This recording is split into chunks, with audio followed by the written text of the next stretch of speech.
Taste the Daily.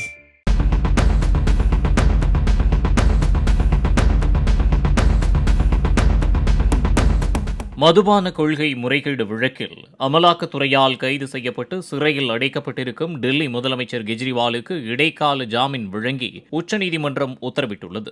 சட்டவிரோத பண பரிவர்த்தனை சட்டப்பிரிவு 19 படி கைது செய்யப்பட்டது தவறானது என கெஜ்ரிவால் தரப்பு தாக்கல் செய்த மனு குறித்தும், மதுபான கொள்கை ஊழல் நிதியை தேர்தலுக்கு பயன்படுத்தியதாக அமலாக்கத்துறையின் புகார் குறித்தும் விரிவான அமர்வு விசாரிக்கும் என உச்சநீதிமன்ற நீதிபதிகள் தங்களது தீர்ப்பில் குறிப்பிட்டுள்ளனர்.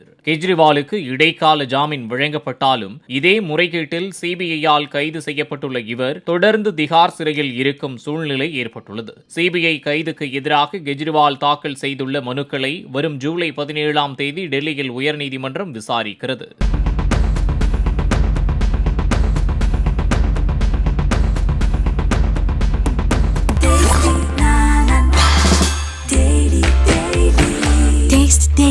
Taste the Daily.